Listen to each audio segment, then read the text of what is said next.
ನಮಸ್ಕಾರ ವೀಕ್ಷಕರೇ, ನಾನು ಡಾಕ್ಟರ್ ಪತಂಜಲಿ ಶರ್ಮಾ. ನಮಸ್ತೆ, ನಾನು ಡಾಕ್ಟರ್ ಸೌಮೇಶ್ವರ ಶರ್ಮಾ, ಸಸ್ಯ ಸಂಜೀವನಿ ಪಂಚಕರ್ಮ ಆಸ್ಪತ್ರೆ, ಅಶೋಕವನ, ಗೋಕರ್ಣ. ನಾವು ನಿಮಗೆ ಕಳೆದ ವಿಡಿಯೋದಲ್ಲಿ ಮಧುಮೇಹದ ಬಗ್ಗೆ ಇರುವಂಥ ವಿಶೇಷ ಚಿಕಿತ್ಸೆಯ ಬಗ್ಗೆ ಹೇಳ್ತಾ ಇದ್ವಿ. ನಾವು ಇದೇ ತಿಂಗಳ 10ನೇ ತಾರೀಕಿಂದ 25ನೇ ತಾರೀಕಿನವರೆಗೆ ಅಂದಾಜು 15 ದಿನಗಳ ಕಾಲ ವಿಶೇಷವಾದಂಥ ಚಿಕಿತ್ಸೆಯನ್ನು ಡಯಾಬಿಟಿಸಿಗೆ ಅಂತಲೇ ಮಾಡ್ತಾ ಇದ್ದೇವೆ. ಇಲ್ಲಿ ಡಯಾಬಿಟಿಸ್ನ ಬಳಲ್ತಾ ಇರುವವರು ಅಥವಾ ಪ್ರೀ ಡಯಾಬಿಟಿಕ್ ಇದ್ದಂಥವರು, ಟೈಪ್ 1 ಡಯಾಬಿಟಿಸ್ ಅಂತ ಹೇಳ್ತಾರೆ, ಟೈಪ್ 2 ಡಯಾಬಿಟಿಸ್ ಅಂತ ಹೇಳ್ತಾರೆ, ಇವರೆಲ್ಲರೂ ಕೂಡ ಈ ಒಂದು ಚಿಕಿತ್ಸಾ ಶಿಬಿರದಲ್ಲಿ ಪಾಲ್ಗೊಳ್ಬಹುದು. ವಿಶೇಷತೆ ಏನು ಅಂತಂದರೆ, ನಾವು ಈ ಚಿಕಿತ್ಸಾ ಶಿಬಿರದಲ್ಲಿ ಮಾಡ್ತಾ ಇರುವಂತಹದ್ದು ಒಂದು ಡಯಾಬಿಟಿಸನ್ನು ರಿವರ್ಸ್ ಮಾಡುವಂತಹದ್ದು, ಹಾಗೂ ಎರಡನೇದು ಅಂತಂದರೆ ಎಷ್ಟೇ ಆ ಒಂದು ಸಿವಿಯರಿಟಿ ಇದ್ರೂ ಕೂಡ ಅದನ್ನು ಕಂಟ್ರೋಲಿಗೆ ತರುವಂತಹದ್ದು, ಯಾವುದೇ ಕಾಂಪ್ಲಿಕೇಶನ್ಗಳು ಬರೆದಿದ್ದಂಗೆ ಮಾಡುವಂತಹದ್ದು, ಹಾಗೂ ಕಾಂಪ್ಲಿಕೇಶನ್ ಆಗುವಂಥ ಆರ್ಗನ್ಸ್ಗಳನ್ನು ಸ್ಟ್ರೆಂತ್ ಮಾಡುವಂಥದ್ದು. ಇವೆಲ್ಲದನ್ನು ಸೇರಿಸಿ ಸಮಗ್ರ ರೀತಿಯಲ್ಲಿ ಚಿಕಿತ್ಸೆಯನ್ನ ಮಾಡಿಕೊಡ್ತಾ ಇದ್ದೇವೆ. ಹೌದು, ಯಾಕಂದ್ರೆ ಡಯಾಬಿಟಿಸ್ ಅಂತ ಬಂದಾಗ ಅಲ್ಲಿ ಡಿಟಾಕ್ಸಿಫಿಕೇಶನ್ ಕೂಡ ಅಗತ್ಯ ಇರುತ್ತೆ, ರಿಜುವಿನೇಷನ್ ಕೂಡ ಅಗತ್ಯ ಇರುತ್ತೆ, ಹಾಗೆ ರಿಲ್ಯಾಕ್ಸೇಷನ್ ಕೂಡ ಅಗತ್ಯ ಇರುತ್ತೆ. ಕೇವಲ ಡಿಟಾಕ್ಸಿಫಿಕೇಶನ್ ಸಾಕಾಗೋದಿಲ್ಲ, ಕೇವಲ ರಿಜುವಿನೇಷನ್ ಸಾಕಾಗೋದಿಲ್ಲ, ಹಾಗೆ ಕೇವಲ ರಿಲ್ಯಾಕ್ಸೇಷನ್ ಕೂಡ ಸಾಕಾಗಲ್ಲ. ಬೇರೆ ಬೇರೆ ಕಾರಣಗಳಿಂದ ಒಬ್ಬೊಬ್ಬ ವ್ಯಕ್ತಿಯಲ್ಲಿ ಡಯಾಬಿಟಿಸ್ ಬರುತ್ತೆ. ಹಾಗೆ ವಾತಜ ಪ್ರಕೃತಿಯಲ್ಲಿ ಡಯಾಬಿಟಿಸ್ ಬಂದಾಗ ಬೇರೆ ರೀತಿಯಲ್ಲಿ, ಪಿತ್ತಜ ಪ್ರಕೃತಿಯಲ್ಲಿ ಆ ವ್ಯಕ್ತಿಯಲ್ಲಿ ಅದು ವ್ಯಕ್ತಪಡಿಸುವಂತಹ ಲಕ್ಷಣಗಳು ಬೇರೆ ಆಗಿರುತ್ತೆ, ಕಫಜ ಪ್ರಕೃತಿಯ ವ್ಯಕ್ತಿಯಲ್ಲಿ ಅದು ಬಂದಾಗ ಬೇರೆ ರೀತಿಯ ಒಂದು ಅಪ್ರೋಚ್ ಇರುತ್ತೆ. ಹೀಗೆ ವೈದ್ಯರಾದವರು ನಿಮ್ಮ ನಾಡಿ ಪರೀಕ್ಷೆನ ಮಾಡಿದ ಮೇಲೆ ಯಾವ ರೀತಿಯ ಚಿಕಿತ್ಸೆಯನ್ನು ನಿಮ್ಗೆ ಕೊಡಬಹುದು, ಏನು ಚಿಕಿತ್ಸೆಯನ್ನ ನೀಡಿದಾಗ ನಿಮ್ಮನ್ನ ಈ ರೋಗದಿಂದ ಹೊರತರಲಿಕ್ಕೆ ಸಹಾಯ ಆಗತ್ತೆ ಅನ್ನೋದನ್ನ ನಾವು ನಿರ್ಧಾರ ಮಾಡ್ತೇವೆ. ಹಾಗೆ ಆಯುರ್ವೇದದಲ್ಲಿ ಇದಕ್ಕೆ ಔಷಧಿ ಇದೆಯಾ, ಇದನ್ನ ಪೂರ್ತಿ ಗುಣಪಡಿಸಕ್ಕಾಗತ್ತಾ, ಮತ್ತೆ ನಾನು ಈಗಾಗಲೇ ಬೇರೆ ಪದ್ಧತಿಯ ಔಷಧಿಗಳನ್ನ ತಗೊಳ್ತಾ ಇದ್ರೆ ಅದರೊಟ್ಟಿಗೆ ಈ ಔಷಧಿಯನ್ನ ತೆಗೆದುಕೊಳ್ಬಹುದಾ ಅನ್ನೋದು ಸರ್ವೇ ಸಾಮಾನ್ಯ ಪ್ರಶ್ನೆ. ಹೌದು ನೋಡಿ, ನಾವು ಆಯುರ್ವೇದ ಚಿಕಿತ್ಸೆ ಅಂತ ಬಂದಾಗ ಬರೀ ಒಂದರಿಂದ ಸಂಪೂರ್ಣವಾಗಿ ವಾಸಿ ಮಾಡ್ಲಿಕ್ಕೆ ಆಗೋದಿಲ್ಲ.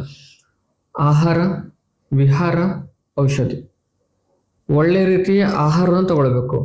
ಆಹಾರ ಅಂತ ಬಂದಾಗ ಫಸ್ಟ್ ನಾವು ಅವಾಯ್ಡ್ ಮಾಡಬೇಕಾಗಿರೋದು ಸ್ವೀಟ್ ಇರುವಂತ ಆಹಾರವನ್ನು ಅವಾಯ್ಡ್ ಮಾಡಬೇಕು. ಫಸ್ಟ್ ಅಂಡ್ ಫಾರ್ಮೋಸ್ಟ್ ಆಗಿ ಬೇಕರಿ ಐಟಮ್ಸ್ಗಳು, ಹೊರಗಡೆ ಫುಡ್ ಎಷ್ಟಾಗುತ್ತೋ ಅಷ್ಟು ಅವಾಯ್ಡ್ ಮಾಡಬೇಕು. ಪ್ರಿಸರ್ವೇಟಿವ್ ಹಾಕಿರುವಂತಹದ್ದು, ಯಾಕಂತಂದ್ರೆ ಇವೆಲ್ಲ ಪ್ಯಾಂಕ್ರಿಯಾಟಿಕ್ ಬಿಟಾ ಸೆಲ್ಸ್ ಅನ್ನು ಡ್ಯಾಮೇಜ್ ಮಾಡುವಂತಹದ್ದು. ಡಯಾಬಿಟಿಸ್ ಅಂತ ಬಂದಾಗ ಮುಖ್ಯವಾಗಿ ಇವತ್ತಿನ ದಿನಗಳಲ್ಲಿ 2 ರೀತಿಯಾಗಿ ವಿಂಗಡಣೆ ಮಾಡ್ತಾರೆ, ಟೈಪ್ 1 ಮತ್ತು ಟೈಪ್ 2 ಅಂತ. ಟೈಪ್ 2 ಅಂತಂದ್ರೆ ಇನ್ಸುಲಿನ್ ರೆಸಿಸ್ಟೆನ್ಸ್ ಆಗಿರುವಂತಹದ್ದು. ಟೈಪ್ 1 ನಲ್ಲಿ ಇನ್ಸುಲಿನ್ ಪ್ರೊಡಕ್ಷನ್ ಆಗದೆ ಇರುವಂಥದ್ದು. ಇಲ್ಲೇನಾಗತ್ತೆ ಅಂತಂದ್ರೆ, ನೀವು ಅಪತ್ಯ ಆಹಾರವನ್ನು ತಗೊಂಡಾಗ ಅದು ರೆಸಿಸ್ಟೆನ್ಸ್ ಅನ್ನು ಕೂಡ ಹೆಚ್ಚಿಗೆ ಮಾಡುತ್ತೆ, ಪ್ಯಾಂಕ್ರಿಯಾಟಿಕ್ ಬಿಟಾ ಸೆಲ್ಸ್ ಅನ್ನು ಕೂಡ ಡ್ಯಾಮೇಜ್ ಮಾಡುತ್ತೆ. ಆದ್ರೆ ನಾವು ಸರಿಯಾದ ರೀತಿಯಲ್ಲಿ ಆಹಾರವನ್ನು ಸೇವಿಸಬೇಕು. ಕೆಲವು ತುಂಬಾ ಜನರಲ್ಲಿರುವಂತಹ ಒಂದು ಮಿಥ್ಯೆ ಏನು ಅಂತಂದ್ರೆ, ಬೆಲ್ಲ ಒಳ್ಳೇದು, ಜೇನುತುಪ್ಪ ಒಳ್ಳೇದು, ಬೆಲ್ಲ ತಿನ್ಬಹುದು, ಸಕ್ಕರೆ ತಿನ್ನಬಾರ್ದು, ಜೇನುತುಪ್ಪ ತಿನ್ಬಹುದು ಅಂತ. ಆದ್ರೆ ಯಾವುದೇ ರೀತಿಯ ಗ್ಲೂಕೋಸ್ ನಮ್ಮ ದೇಹಕ್ಕೆ ಹೋದಾಗ ಶುಗರ್ ಲೆವೆಲ್ ಸ್ಪೈಕ್ ಆಗುವಂಥದ್ದು. ಅಷ್ಟೇ ಅಲ್ಲದೆ ಅತಿಯಾದ ಆಹಾರ ಸೇವನೆ, ಅತಿಯಾಗಿ ತಿನ್ನುವಂಥದ್ದು, ಹೊಟ್ಟೆ ತುಂಬುವಷ್ಟು ತಿನ್ನುವಂಥದ್ದು ಕೂಡ ಸಕ್ಕರೆ ಕಾಯಿಲೆಗೆ ಒಳ್ಳೇದಲ್ಲ. ಇನ್ನು ಆಯುರ್ವೇದ ಏನ್ ಹೇಳುತ್ತೆ ಅಂತಂದ್ರೆ ಅತ್ಯಂಬು ಪಾನ ಅಂತ ಕೂಡ ಹೇಳುತ್ತೆ. ಸಿಕ್ಕಾಪಟ್ಟೆ ಕೆಲವರು ಇದ್ದಾರೆ, ಬೆಳಿಗ್ಗೆ ಎದ್ದ ತಕ್ಷಣ 2 ಲೀಟರ್ ನೀರು ಕುಡಿಯೋರಿದ್ದಾರೆ.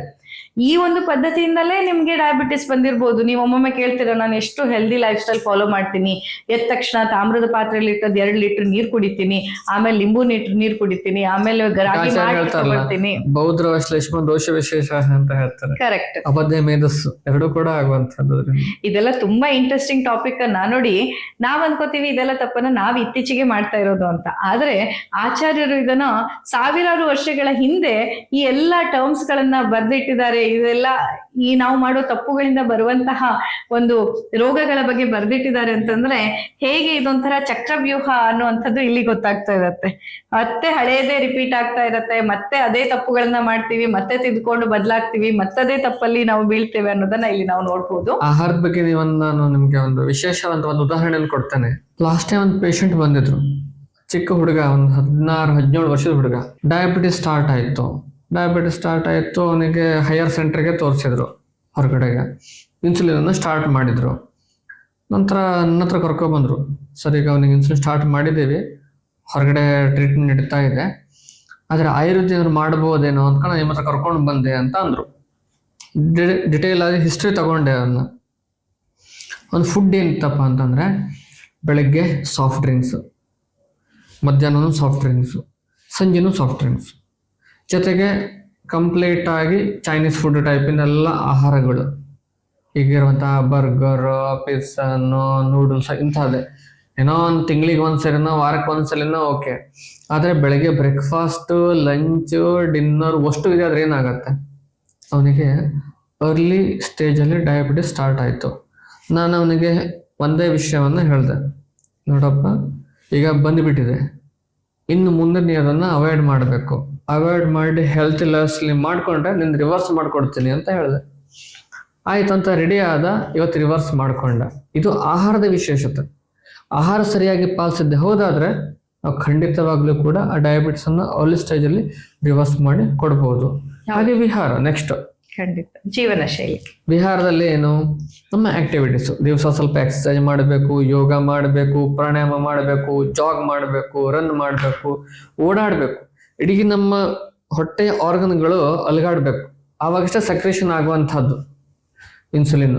ಪ್ಯಾಂಕ್ರಿಯಾಟಿಕ್ ಬಿಟಾ ಸೆಲ್ಸ್ ಆಕ್ಟಿವೇಟ್ ಆಗುತ್ತೆ, ಇದು ಸಕ್ರೇಷನ್ ಆಗುತ್ತೆ. ಸ್ಕಿಪ್ಪಿಂಗ್ ಮಾಡಿ ಎಲ್ಲದೂ ಮಾಡಿ. ಹೌದು, ದೇಹದ ರಕ್ತ ಸಂಚಾರ ಇರ್ಬೋದು ಅಥವಾ ಲಿಂಫ್ಯಾಟಿಕ್ ಸರ್ಕ್ಯುಲೇಷನ್ ಆಗಿರ್ಬೋದು, ಎಲ್ಲ ಎಷ್ಟು ಚೆನ್ನಾಗಿ ಆಗ್ತಾ ಬರುತ್ತೋ ಅಷ್ಟು ನಮ್ಮ ಆರೋಗ್ಯ ಚೆನ್ನಾಗಿರುತ್ತೆ. ಇತ್ತೀಚೆಗೆ ಯುವಕರಲ್ಲಿ ನಾನು ಇನ್ನೊಂದು ತಪ್ಪನ್ನ ನೋಡ್ತಿರೋದು ಏನಂತಂದ್ರೆ, ಜಿಮ್ಮಿಗೆ ಹೋಗ್ತೀನಿ ಅಂತ ಹೋಗ್ತಾರೆ, 1 ತಾಸು 2 ತಾಸು ಜಿಮ್ ಮಾಡ್ತಾರೆ, ಆದ್ರೆ ಬಾಕಿ ಉಳಿದ 22 ತಾಸು ಸೋಫಾದ ಮೇಲೆ, ಕೌಚ್ ಮೇಲೆ, ಮಂಚದ ಮೇಲೆ ಅಥವಾ ಆಫೀಸ್ ಟೇಬಲ್ ಅಲ್ಲಿ ಕೂತಿರೋವಂಥದ್ದು. ಹೀಗೆ ಸೆಡೆಂಟರಿ ಲೈಫ್ ಸ್ಟೈಲ್ ಇರುತ್ತೆ. ಇದು ಕೂಡ ಹೆಲ್ಪ್ ಆಗೋದಿಲ್ಲ. ನೀವು ಅನ್ಕೋತೀರಾ, ನಾನು ಜಿಮ್ಮಿಗೆ ಹೋದ್ರು ನನಗೆ ಯಾಕೆ ಕಂಟ್ರೋಲಿಗೆ ಬರ್ತಿಲ್ಲ, ಯಾಕಂತಂದ್ರೆ ನೀವು ಜಿಮ್ಮಲ್ಲಿ 1 ಅಥವಾ 2 ಗಂಟೆ ಸಮಯ ಕಳೀತಿರ್ತೀರಾ. ಬಟ್ ಉಳಿದ 22 ಗಂಟೆ ಇಡೀ ದಿನ ನೀವು ಮಲಗದಲ್ಲೇ ಆಗೋದು, ಕೂತಲ್ಲೇ ಆಗೋದು, ಜಿಮ್ಮಿಗೆ ಹೋಗಿ ಬಂದ್ಮೇಲೆ ಸುಸ್ತಾಗಿದೆ ಅಂತ ಮತ್ತೆ ರೆಸ್ಟ್ ಮಾಡ್ಕೊಂಡೇ ಇರೋದು, ಈ ಎಲ್ಲ ತಪ್ಪುಗಳಿಂದ ಕೂಡ ಯುವ ಜನತೆ ಈ ರೋಗದಿಂದ ಹೊರಬರುವಲ್ಲಿ ಕಷ್ಟ. ಊಟ ಮಾಡ್ತಾರೆ, ಮಲಗಿ ಬಿಡ್ತಾರೆ. ಈಗ ಊಟ ಮುಗಿದ ಕೂಡಲೇ ಮಲಗುದೆ, ಅದು ಕೂಡ ಒಳ್ಳೇದಲ್ಲ. ಹೌದು, ಆಯುರ್ವೇದ ಹೇಳುತ್ತೆ ಕೈ ಒದ್ದೆ ಇದ್ದ ತೊಳೆದ ತಕ್ಷಣದಲ್ಲಿ 100 ಹೆಜ್ಜೆ ಆದ್ರೂ ನಡಿಬೇಕು ಅಂತ. ಯಾಕಂತಂದ್ರೆ ನೀವು ಏನ್ ಆಹಾರ ತಗೊಂಡಿರ್ತೀರಿ ಅದು ಬರ್ನ್ ಆಗ್ಬೇಕು.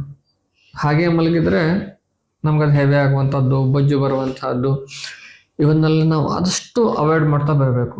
ಹಾಗೂ 3ನೇದಾಗಿ ಹೇಳ್ಬೇಕು ಅಂತಂದ್ರೆ ಔಷಧ, ಶಮನ ಔಷಧ ಹಾಗೂ ಶೋಧನ ಕ್ರಿಯೆಗಳು. ಶಮನ ಔಷಧ ಅಂತಂದ್ರೆ ನಿಮಗೆ ನಾವು ಪ್ರಾರಂಭದಲ್ಲಿ ಮೆಡಿಸಿನ್ ಅನ್ನ ಕೊಡ್ತೇವೆ. ಆಯುರ್ವೇದದಲ್ಲಿ ಅದ್ಭುತವಾದಂಥ ಗಿಡಗಳಿದೆ, ಆ ದೇವರ ಸೃಷ್ಟಿ. ಅವೆಲ್ಲ ಮಧುರಾಶಿನಿ, ನೇರಳೆ ಬೀಜ, ನಲ್ಲಿಕಾಯಿ, ಏಕನಾಯಕ, ಅಸನ, ವಲ್ಲಿಹರಿದ್ರ, ಇವೆಲ್ಲ ಅತ್ಯದ್ಭುತವಾಗಿ ಕೆಲಸ ಮಾಡುತ್ತೆ. ಶುದ್ಧ ರೀತಿಯಲ್ಲಿ ಫ್ರೆಶ್ ಇರುವಂತ ತಗೊಂಡಿದ್ದೆ ಹೌದಾದ್ರೆ ಖಂಡಿತವಾಗ್ಲೂ ಕೂಡ ನಿಮ್ಮ ಪ್ಯಾಂಕ್ರಿಯಾಸ್ ಹೆಲ್ತಿ ಆಗಿರುತ್ತೆ, ಪ್ಯಾಂಕ್ರಿಯಾಸ್ ಆಕ್ಟಿವ್ ಆಗುತ್ತೆ. ಯಾಕಂದ್ರೆ ಇಲ್ಲಿ ನೋಡಿ, ಈಗ ಇವ್ರನ್ನ ಎಕ್ಸ್ಪ್ಲೇನ್ ಮಾಡುವಾಗ್ಲೇನೆ ನಿಮ್ಮ ಇನ್ನೊಂದು ಪ್ರಶ್ನೆಗೆ ಉತ್ತರ ಸಿಕ್ತು. ನಾವೀಗ ಬೇರೆ ಪದ್ಧತಿ ಔಷಧಿಯನ್ನ ತೆಗೆದುಕೊಳ್ಳುವಾಗ ನಿಮ್ಮ ಔಷಧಿಯನ್ನೂ ತೆಗೆದುಕೊಳ್ಬಹುದಾ ಅಂತ. ನೋಡಿ, ಬೇರೆ ಪದ್ಧತಿ ಔಷಧಿಗಳು ಕೇವಲ ರಕ್ತದಲ್ಲಿರುವ ಸಕ್ಕರೆ ಅಂಶವನ್ನ ಕೆಳತರೋದ್ರಲ್ಲಿ ಮಾತ್ರ ವರ್ಕ್ ಮಾಡ್ತಾ ಇರುತ್ತೆ. ಆದ್ರೆ ಆಯುರ್ವೇದದ ಈ ಔಷಧಿ ನಿಮ್ಮ ಪ್ಯಾಂಕ್ರಿಯಾಸ್ ಸೂಕ್ತ ಪ್ರಮಾಣದ ಇನ್ಸುಲಿನ್ ಅನ್ನ ಸ್ರವಿಸ್ಲಿಕ್ಕೆ ಸಮರ್ಥ ಆಗೋ ರೀತಿಯಲ್ಲಿ ಹೆಲ್ಪ್ ಮಾಡುತ್ತೆ. ನಿಮ್ಮ ಪ್ಯಾಂಕ್ರಿಯಾಟಿಕ್ ಬೀಟಾ ಸೆಲ್ಸ್ ಗಳನ್ನ ಪುನರುಜ್ಜೀವನಗೊಳಿಸುವಲ್ಲಿ ಮತ್ತೆ ಅವುಗಳನ್ನ ಶಕ್ತಿಶಾಲಿಗೊಳಿಸುವಲ್ಲಿ ಈ ಎಲ್ಲ ಸಸ್ಯಗಳು ಕೂಡ ಸಹಾಯ ಮಾಡುತ್ತೆ. ತುಂಬಾ ಜನ ಕೇಳ್ತಾ ಇರ್ತಾರೆ, ಸರ್ ನಾನು ಇನ್ಸುಲಿನ್ ಜೊತೆಗೆ ನಿಮ್ ಮೆಡಿಸಿನ್ ತಗೋಬಹುದಾ ಅಥವಾ ಯಾವ್ದಾದ್ರು ಅಲೋಪತಿ ಮೆಡಿಸಿನ್ ಜೊತೆಗೆ ನಿಮ್ಮ ಔಷಧಿ ತಗೊಳ್ಬಹುದಾ ಅಂತ ಕೇಳ್ತಾ ಇರ್ತಾರೆ. ಸೊ ನಾನು ಅವ್ರಿಗೆ ಒಂದೇ ಉತ್ತರ ಕೊಡ್ತೀನಿ. ಈಗ ಎಕ್ಸಾಂಪಲ್, ಈಗ ಒಂದು ಪೇಷಂಟ್ ಡಿಸ್ಚಾರ್ಜ್ ಆದ್ರು ಸದ್ಯ, ಈಗ 1 ತಿಂಗಳದ ಹಿಂದೆ. ಅವರಿಗೆ ಅವ್ರ ಇನ್ಸುಲಿನ್ ಡೋಸಸ್ ತಗೊಳ್ತಾ ಇದ್ರು. ಸೊ ನಮ್ಮ ಟ್ರೀಟ್ಮೆಂಟ್ ಸ್ಟಾರ್ಟ್ ಮಾಡಬೇಕಿದ್ರೆ ನಾನು ಡೋಸನ್ನು ಕಡಿಮೆ ಮಾಡಿ ಮಾನಿಟರ್ ಮಾಡಿದ್ವಿ, ಶುಗರ್ ಲೆವೆಲ್ ಎಷ್ಟಿದೆ ಅಂತ. ಕಡಿಮೆ ಆಯಿತು, 100ಕ್ಕಿಂತ ಕೆಳಗಡೆ ಬಂತು, 90 80 ಬಂತು. ಇನ್ಸುಲಿನ್ ಡೋಸನ್ನು ಕಡಿಮೆ ಮಾಡಿದ್ವಿ, ಅಬ್ಸರ್ವ್ ಮಾಡಿದ್ವಿ. ಮತ್ತೊಂದು ವಾರ ಪೇಷಂಟ್ ಹತ್ರ ನಂಗೆ ಸುಸ್ತಾಗ್ತಾ ಇದೆ, ವೀಕ್ನೆಸ್ ಇದೆ ಅಂತ ಮತ್ತೆ ಚೆಕ್ ಮಾಡಿದ್ವಿ, 70ಕ್ಕೆ ಬಂದಿದೆ ಶುಗರ್ ಲೆವೆಲ್. ಮತ್ತೆ ಇನ್ಸುಲಿನ್ ಡೋಸನ್ನು ಕಡಿಮೆ ಮಾಡಿದ್ವಿ, ಮತ್ತೆ ಮಾನಿಟರ್ ಮಾಡಿದ್ವಿ 1 ವಾರ, ಹೇಗಿದ್ದಾರೆ ಪೇಷಂಟು ಅಂತ. ಸುಸ್ತಾಗ್ತಾ ಇದೆ, ಓಕೆ ಇನ್ಸುಲಿನ್ ಕಂಪ್ಲೀಟ್ ಆಗಿ ಸ್ಟಾಪ್ ಮಾಡಿ ಅಂತ ಹೇಳಿದ್ವಿ. ಕಂಪ್ಲೀಟ್ ಸ್ಟಾಪ್ ಮಾಡಿದ್ರು, ಹೇಳಿದ್ರು ಈಗ ಸ್ವಲ್ಪ ಬೆಟರ್ ಅನ್ನಿಸ್ತಾ ಇದೆ. ಶುಗರ್ ಚೆಕ್ ಮಾಡಿ ಅಂತ ಹೇಳಿದ್ವಿ, ಸಾರಿ 80-90 ಇದೆ ಫಾಸ್ಟಿಂಗಲ್ಲಿ. ಓಕೆ, ಇನ್ಸುಲಿನ್ ಅಂತೂ ಸ್ಟಾಪ್ ಮಾಡಿ ಮುಗೀತು. ಅದೇ ರೀತಿ ಒಂದು 15 ತಿಂಗಳು ಮಾನಿಟರ್ ಮಾಡ್ತೀವಿ, ಹರ್ಬಲ್ ಮೆಡಿಸಿನ್ಸನ್ನು ಕೊಡ್ತೀವಿ. ಓಕೆ, ಇವೆಲ್ಲ ನಾರ್ಮಲಿ ಬಂತು ಅಂತಂದ್ಮೇಲೆ ನೆಕ್ಸ್ಟ್ ಟ್ಯಾಬ್ಲೆಟ್, ಮೆಟ್ಫಾರ್ಮಿನ್, ಗ್ಲೆಬೆನ್ಕ್ಲೆಮೈಡ್ ಯಾವುದೇ ಇರ್ಬೋದು, ಗ್ಲಿಮಿಪ್ರಿಡ್ ಅನ್ನು ತಗೋತಾರೆ. ಇವೆಲ್ಲದನ್ನು ಕೂಡ ನಾವು ಸ್ಲೋಲಿ ಸಡನ್ ಆಗಿ ಸ್ಟಾಪ್ ಮಾಡಲಿಕ್ಕೆ ಅಡ್ವೈಸ್ ಮಾಡೋದಿಲ್ಲ. ಸ್ಲೋಲಿ ಯಾವಾಗ ನಿಮ್ಮ ಶುಗರ್ ಲೆವೆಲ್ ಕಂಟ್ರೋಲ್ ಬರುತ್ತೋ ಆ ರೀತಿಯಾಗಿ ನಾವು ಅದನ್ನ ಡೋಸನ್ನು ಕಡಿಮೆ ಮಾಡ್ತಾ ಬರ್ತೇವೆ. ಹೀಗೆ ನೀವು ಎರಡನ್ನೂ ಕೂಡ ಒಟ್ಟಿಗೆ ತಗೊಳ್ಬಹುದು. ಖಂಡಿತ. ಮತ್ತೆ ಇಲ್ಲಿ ನೋಡಿ, ಇಲ್ಲಿ ಏನು ಆ ಒಂದು ಆಯುರ್ವೇದದ ಒಂದು ವಿಶೇಷತೆ ಏನಂತಂದ್ರೆ, ಇದು ನಿಮ್ಮ ದೇಹದಲ್ಲಿ ಇನ್ಸುಲಿನ್ ಎಷ್ಟು ಪ್ರಮಾಣಕ್ಕೆ ಬೇಕು ಅಷ್ಟನ್ನ ನಿಮ್ಮ ಪ್ಯಾಂಕ್ರಿಯಾಸೆ ಸ್ರವಿಸುವಂಗ್ ಮಾಡುತ್ತೆ. ಹಾಗಾಗಿ ಹೊರಗಡೆಯ ಇನ್ಸುಲಿನ್ ಆಗತ್ತೆ ಕಮ್ಮಿ ಆಗ್ತಾ ಹೋಗತ್ತೆ. ಹಾಗೆ ಈ ಬೇರೆ ಎಲ್ಲ ಔಷಧಿಯ ಡಿಪೆಂಡೆನ್ಸಿಯನ್ನು ಕೂಡ ಕರೆಕ್ಟ್ ಆಗಿ ಮಾನಿಟರ್ ಮಾಡ್ತಾ ಮಾಡ್ತಾ ಮಾಡ್ತಾ ನಾವು ರಿಡ್ಯೂಸ್ ಮಾಡಿದಾಗ ಇದು ಕೂಡ ನಿಮ್ಮ ದೇಹಕ್ಕೆ ಯಾವುದೇ ಬೇರೆ ಕಾಂಪ್ಲಿಕೇಶನ್ಸ್ ಇಲ್ಲದೆ, ಸೈಡ್ ಎಫೆಕ್ಟ್ಸ್ ಇಲ್ಲದೆ, ಇವನ್ ಡೆಬಿಲಿಟಿ ಬೇರೆ ಬೇರೆ ಸಿಸ್ಟಮ್ಸ್ ಗಳಲ್ಲಿ ನಿಮ್ಗೆ ನ್ಯೂರೋಪತಿ, ರೆಟ್ನೋಪತಿ ಏನು ಕಾಂಪ್ಲಿಕೇಶನ್ಸ್ ಅನ್ನು ಕೊಡದೆ ನೀವು ಈ ರೋಗದಿಂದ ಹೊರಬರೋ ಹಾಗೆ ಮಾಡುತ್ತೆ. ಯಾಕಂದ್ರೆ ಬೇರೆ ಪದ್ಧತಿಯಲ್ಲಿ ನಿಮ್ಗೆ ನೀವು ತೆಗೆದುಕೊಳ್ಳುವಂತಹ ದ್ರವ್ಯಗಳೇನಿದೆ ಇದು ಒಂದು 10 ವರ್ಷ 15 ವರ್ಷ ನೀವು ತಗೊಳ್ತಾ ಇದ್ದಂತೆ ಯಾವ್ಯಾವ ರೀತಿಯಲ್ಲಿ ಬೇರೆ ಸಿಸ್ಟಮ್ಸ್ ಗಳು ಕೊಲ್ಯಾಪ್ಸ್ ಆಗ್ಬಹುದು ಅನ್ನೋದಕ್ಕೆ ಈಗಾಗಲೇ ತುಂಬಾ ರಿಸರ್ಚ್ ಗಳಾಗಿದೆ. ಈವನ್ ಅವರು ಹೇಳ್ತಾರೆ ಇದರಿಂದ ಹೌದು ತುಂಬಾ ಲಾಂಗ್ ಟರ್ಮ್ ಅಲ್ಲಿ ಇಂಥ ಸಮಸ್ಯೆಗಳು ಬರುತ್ತೆ, ಹಾಗಾಗಿ ನೀವು ಇನ್ಸುಲಿನ್ಗೆ ಶಿಫ್ಟ್ ಆಗಿ ಬಿಡಿ ಅನ್ನುವಂತಹ ಒಂದು ಸಲಹೆಯನ್ನು ಕೂಡ ಕೊಡ್ತಾರೆ. ಸೊ ಆಯುರ್ವೇದ ಏನ್ ಮಾಡುತ್ತೆ, ನಿಮ್ಮ ಬ್ಲಡ್ ಶುಗರ್ ಅನ್ನ ಕಮ್ಮಿ ಮಾಡೋದಲ್ಲ, ಇದು ನಿಮ್ಮ ಪ್ಯಾಂಕ್ರಿಯಾಸ್ ನೀವು ತಿಂದ ಆಹಾರಕ್ಕೆ, ನಿಮ್ಮ ದಿನದ ಚಟುವಟಿಕೆಗೆ, ನಿಮ್ಮ ದೇಹದ ಅಗತ್ಯಕ್ಕೆ ಅನುಗುಣವಾಗಿ ಇನ್ಸುಲಿನ್ ಅನ್ನ ಸೆಕ್ರೇಟ್ ಮಾಡೋ ತರ ಮಾಡುತ್ತೆ. ನಾವು ನಿಮ್ಗೆ ಶೋಧನ ಕ್ರಿಯೆಯನ್ನ ಮಾಡೋದ್ರಿಂದ, ಪಂಚಕರ್ಮವನ್ನ ಮಾಡೋದ್ರಿಂದ ಇನ್ಸುಲಿನ್ ರೆಸಿಸ್ಟೆನ್ಸ್ ಕೂಡ ಕಡಿಮೆ ಆಗ್ತಾ ಬರುತ್ತೆ. ಬಾಡಿ ಅದನ್ನು ಯುಟಿಲೈಸ್ ಮಾಡ್ಕೊಂಡು ನಿಮ್ಮ ಒಂದು ಮೆಟಬಾಲಿಸಮ್ಗೆ ತುಂಬಾ ಹೆಲ್ಪ್ ಆಗುತ್ತೆ. ಆವಾಗ ಆಟೋಮೆಟಿಕಲಿ ಶುಗರ್ ಲೆವೆಲ್ಗಳು ನಾರ್ಮಲ್ ಬರ್ತಾ ಬರುತ್ತೆ.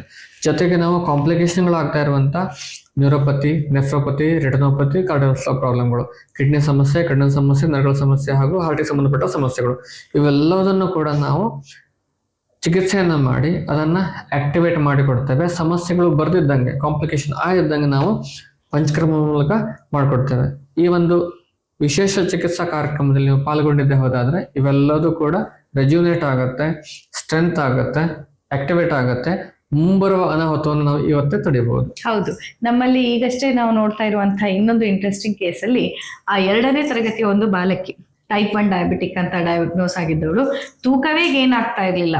ಡಯಾಬಿಟಿಸ್ ಅಂತ ಗೊತ್ತಾದಿದ್ದು ಹಾಗೇನೆ, ಯಾಕೋ ವೀಕ್ ಆಗ್ತಿದ್ದಾಳೆ, ಯಾಕೋ ತುಂಬಾ ವೀಕ್ನೆಸ್ ಇದೆಯಲ್ಲ, ತುಂಬಾ ಸುಸ್ತು ಅಂತಾಳೆ, ಮತ್ತೆ ದಪ್ಪನೇ ಆಗೋದಿಲ್ಲವಲ್ಲ ಅಂತ ಆ ಮಗು 1ನೇ ತರಗತಿಯಲ್ಲಿ ಇರುವಾಗ ಚೆಕ್ ಮಾಡಿದಾಗ ಗೊತ್ತಾಗುತ್ತೆ ತುಂಬಾ ಹೈ ಡಯಾಬಿಟಿಕ್ ಲೆವೆಲ್ಸ್ ಗಳಿದೆ ಅಂತ. ನಂತರ 2ನೇ ತರಗತಿಯಲ್ಲಿದ್ದಾಗ ನಮ್ಮಲ್ಲಿ ಚಿಕಿತ್ಸೆಗೆ ಬರ್ತಾರೆ, ಔಷಧಿಯನ್ನ ಈಗಲೂ ಮುಂದುವರಿಸ್ತಾ ಇದ್ದಾರೆ.